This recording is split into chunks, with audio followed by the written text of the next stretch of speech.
예, 딥시크 충격 때문에 시장이 한 차례 충격을 받은 이후에 이번에는 또 미국 관세 롤러코스터를 타고 있습니다. 관련된 이야기 오늘 집중 분석으로 결국은 이제 미중 간의 무역 전쟁, 패권 전쟁이 그 가장 핵심적인 거 아니겠습니까? 용인대 중국학과 박승창 교수님과 이야기 나누겠습니다. 어서 오십시오. 반갑습니다. 어제 오늘 사이에 롤러코스터입니다. 캐나다, 멕시코에 대해서 25% 관세를 매기겠다. 하루 만에 1개월 유예하겠다. 이러면서 변동성을 보이는 건데요. 캐나다와 멕시코를 일단 1차적으로 주목한 것은 저희가 듣기에는 마약 성분 펜타닐 때문이 아닐까 싶은데, 근데 또 중국을 보시는 분들은 결국은 중국을 겨냥한 조치일 수 있다, 이런 주장도 있는데 그건 무슨 의미인가요? 그게 이제 결국은 지금 중국이 이제 미국의 제재를 우회를 해서 지금 특히 멕시코 같은 경우는 여러 가지 이제 공장도 많이 설립을 하고, 지금 마크 루비오 국무장관도 있을 때, 상원이 있을 때도 그렇지만 지금 멕시코를 통해서 중국산 전기차 혹은 중국산 제품이 많이 들어오고 있다 계속 이야기를 하고 있기 때문에 말씀하셨다시피 일단 펜타닐 부분들이 첫 번째인 것 같고, 두 번째는 결국은 이게 일석이조죠. 예, 멕시코를 우회 혹은 캐나다를 우회해서 들어오는 중국산 제품에 대해서 견제를 하겠다. 이게 가장 큰 부분이 아닐까라고 이제 보여집니다. 그래서 지금 저는 이제 개인적으로 보통 미국 입장에서 이제 대통령이 하면 보통은 취임하고 한 100일 정도는 국내 정치에 주로 많이 매운됩니다. 그래서 지금 이 펜타닐이 위주고, 이번에 이제 한 달간 유예했지만 이 트럼프의 관세 이제 부가 부분들은 지금부터 이제 시작이고 앞으로는 더 이제 심화될 것으로 보여진다. 근데 이거는 목적이 뚜렷하다. 아까 펜타닐을 일단 막아야 되기 때문에 이게 바로 이제 효과가 나타나는 거죠. 캐나다도 그렇고 멕시코도 그렇고, 그만큼 유입되는 것에 대해서 적극적으로 캐나다나 멕시코가 대응하겠다라고 했기 때문에 오케이 한 달간 유예를 해주는 거거든요. 하지만 이제 요거 끝나고 나서 아마 또 다른 부분에서 아마 관세 부과가 이어질 것으로 저는 개인적으로 판단을 하고 있습니다. 펜타닐 문제는 궁금하신 분들은 한번 찾아보십시오. 사실은 옛날에 그 아편 전쟁에 비유하는 사람들도 있습니다. 그죠? 그 당시에 청나라가 아편 때문에 어려웠던 거고, 지금은 이제 미국이 그런 마약 때문에 어려워하면서 이 서방과 또 동양이 충돌하는 그런 거잖아요. 네. 미중 간의 신아편 전쟁이라고 표현했습니다. 그러니까 물론 양상은 좀 다르고 또 대상도 다르긴 맞습니다. 합니다만, 그렇고요. 중국의 대응이 어떨 것이냐, 1기 때와 2기 때의 대응들을 좀 봐야 되는데요. 트럼프의 사실 태도도 조금 다른 점이 있고, 중국도 대응이 1기 때와 2기 때가 미묘하게 좀 다르다면서요? 네. 일단 1기 때를 우리가 조금 더 살펴본다라면, 그 이제 2018년도 첫 이제 7월 달이죠. 이제 미국이 이제 트럼프 1.0일 때 중국산 818개 품목에 대해서 340억 달러, 25% 부과를 했습니다. 그러고 나서 이제 그때부터 이제 하고 바로 중국이 바로 반격을 했죠. 똑같은 금액. 그러니까 품목 수는 한 545개 품목인데 340억 달러를 해당되는 금액에 대해서 25% 부과를 했죠. 그때부터 이제 미중 무역전이 시작됐고, 바로 8월 달에 또 미국은 160억 달러 해당되는, 근데 중국은 또 똑같이 160억 달러 해당되는 했습니다. 그 다음에 2019년에도 2천억 달러.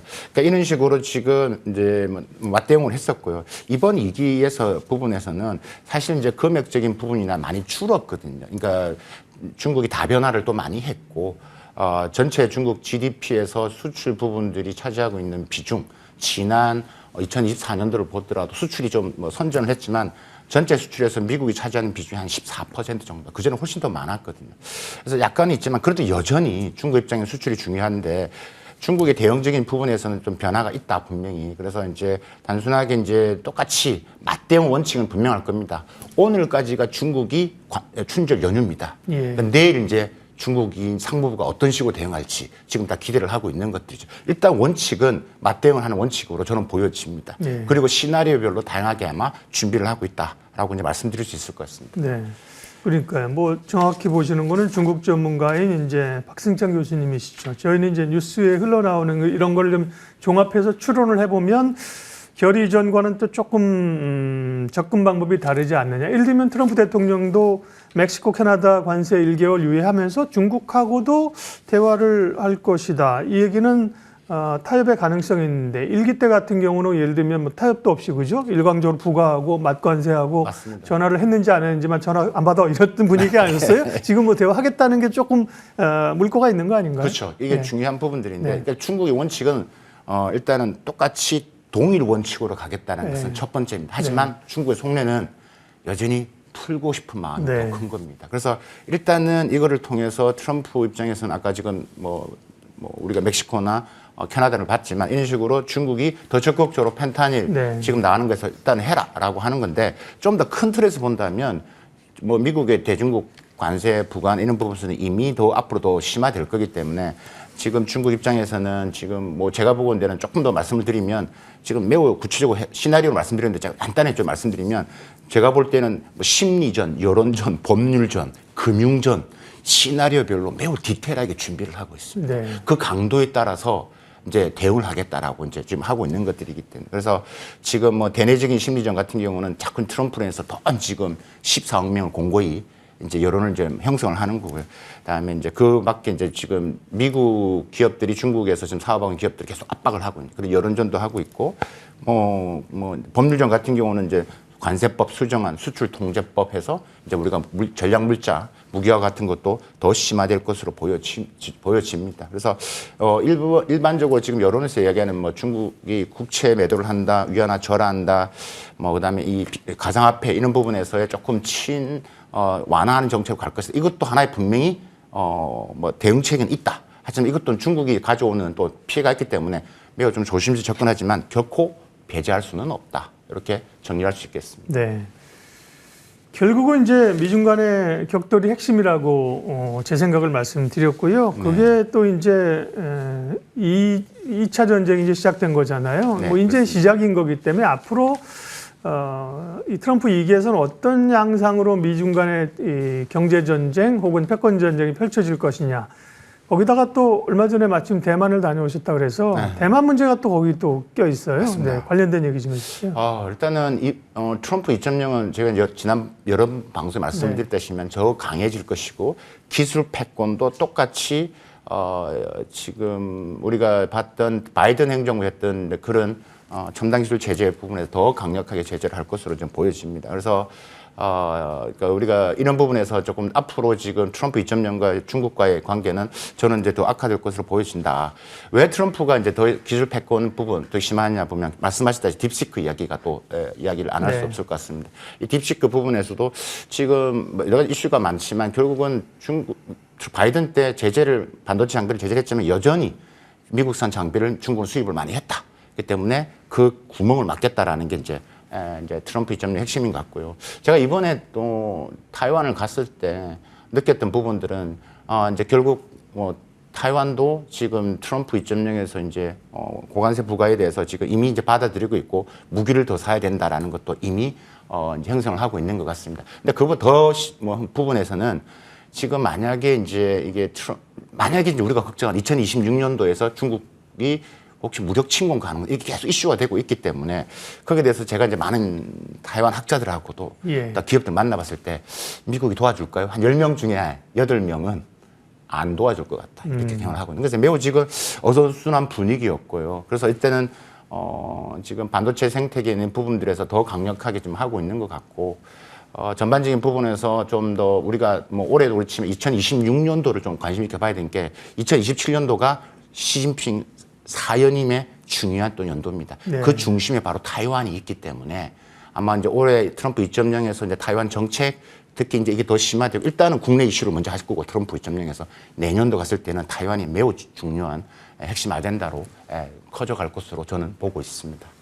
이어서 AI 얘기하겠습니다. 중국의 그 소위 뭐 안면 인식 기술 또 혹은 뭐 CCTV망 이런 것들은 빅데이터 이런 것들은 상당히 앞서 있다는 거 우리가 이제 알고 있지 않습니까? 네네네. 그런데 AI와 관련해서 고사양 칩을 사용하지 못하도록 됐음에도 불구하고 딥시크가 뭐 글로벌 미국 AI에 엄청난 지금 충격을 주고 있습니다. 중국 AI의 발전 단계는 어느 쯤일까요? 이렇게 보시는 게 맞을 것 같습니다. AI 발전 부분들이 그러니까 미국도 이번에 충격을 받았던 게 이게 우리가 생각보다 훨씬 더 빠르구나라는 이제 부분인데 사실 뭐 AI 분야가 워낙 미치는 영향이 크기 때문에 예를 들면 자율주행차 하나만 예를 든다면 자율주행차 같은 경우도 결국은 실제 주행 데이터거든요. 중국 가보시면 정말 이제 번화가에서 앱으로 불러서 자율주행차 사람이 없는 자율주행차를 정말 택시를 타고 제가 경험을 해봤을 때 중국 이렇게 하고 있다고요? 네네네 직접 해본 겁니다. 네. 제가 지난 중국 출장 때 우한에 중국에 10개 도시가 시범하고 있는데 예. 우한이 정말 많습니다.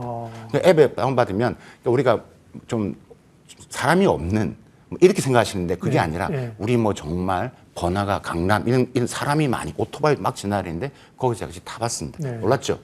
그러니까 어떤 말씀을 드리고 싶으냐면 중국이 실제 주행 데이터가 1억 킬로미터가 정도. 예.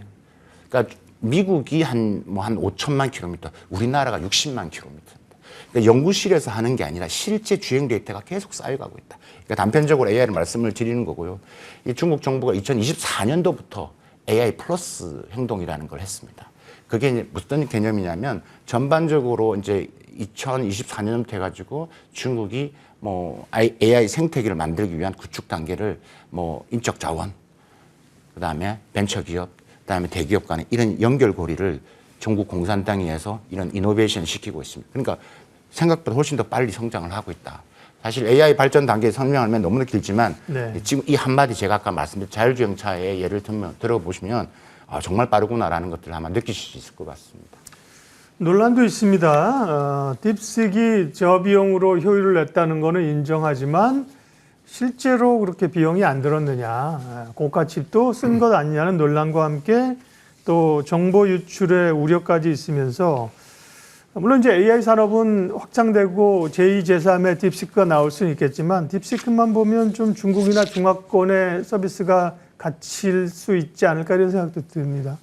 그렇죠. 지금 이 엔비디아 지금 결국 이 고성능 GPU를 지금 뭐 정말 저렴한 비용으로 고성능을 이루겠다는 건데 그래서 뭐 H800을 썼느냐, H100을 썼느냐 뭐 이런 이야기를 많이 하고 있거든요. 근데 그러니까 저는 지금 이야기하는 것처럼 뭐 저가 모델 뭐 H800을 이야기하는데 저는 개인적으로 이게 흘러 들어갔다라고 저는 판단하는 사람입니다. 결국 싱가포르를 통해서 이제 그 전에 이 딥시크가 지금 2023년도 5월 달에 만들어진 회사지만 이미 준비 작업을 많이 했고 2021년도에 이미 이제 이런 뭐 H100 정도가 여러 이제 돈을 투자를 해서 이제 흘러 들어가서 준비를 했던 단계라고 보여지기 때문에 그렇게 해서 지금 이야기하는 단지 H800으로만 했을 가능성은 낮다. 저는 이제 이렇게 말씀드릴 수 있을 것 같고 뭐 지금 뭐 개인정보부는 뭐 중국 이슈가 나오면 항상 나오는 이슈이기 때문에 이거는 이제 우리가 거기에 대해서는 너무 이제 왈가할 필요는 없는 것 같기는 합니다. 근데 우리가 이제 확실한 거는 이번에 이제 딥시크를 보면서 느낀 건 뭐냐면 결국 제가 아까 인적 자원도 말씀드렸는데 한 가지만 데이터를 좀 말씀을 드리면요. 지금 우리가 AI 부분에서 이제 STEM이라고 하지 않습니까? 결국은 이제 뭐 이 과학, 기술, 공학, 수학인데 이 STEM 전공자 박사 인력이 중국에서 2023년도 한 8만 명 나옵니다. 근데 미국은 한 4만 명 정도 됩니다. 두 배 차이가 납니다. 인해 전술이군요. 예.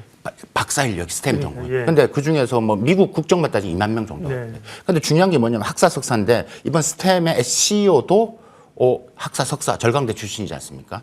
이 학사 석사생 출신인 중국에서 배출되는 게 약 450만 명 정도 됩니다. 근데 미국이 약 60만 명이죠. 그래서 우리나라가 이제 거기에 비하면 훨씬 더 떨어지는. 그래서 이것들이 이제 위협감으로 지금 오는 것들이기 때문에 저는 이제 강조해 드린 게 뭐냐면 이번 딥시크의 나무를 보시면 안 되고 생태계 변화, 이런 AI 번연, 이런 숲을 꼭 보셔야 됩니다. 저는 딥시크, 제2의 딥시크가 또 나온다고 저는 봅니다. 좋은 말씀이십니다. 트럼프하고 젠슨왕이 미팅했어요. 백악관에서. 무슨 얘기였는지 흘러나오지가 않네요. 입을 둘 다 잠궜는데. 지금 팔고 있는 저가 칩도 못하게 하는 것 아니야? 뭐 또 다른 대안이 있나? 그럴 경우는 또 중국은 이 AI 산업 생태계를 어떻게 뚫고 나갈 수 있을까요? 근데 저는 근데 젠슨왕 만났다고 했는데 제가 타이완에서 때 젠슨왕이 또 왔었거든요. 타이완을요? 그런 난리도 아니었습니다. 그래서 젠슨왕 엔비디아가 어디 투자할 것이냐. 그러니까 서로 지금 러브콜을 보내고 있는 이런 상태인 것 같은데 일단은 젠슨왕 자체가 트럼프 말을 그대로 믿지는 않을 거고요. 트럼프 취임 시대도 젠슨왕 안 갔고 아시다시피 중국을 가고 다른 데를 갔습니다.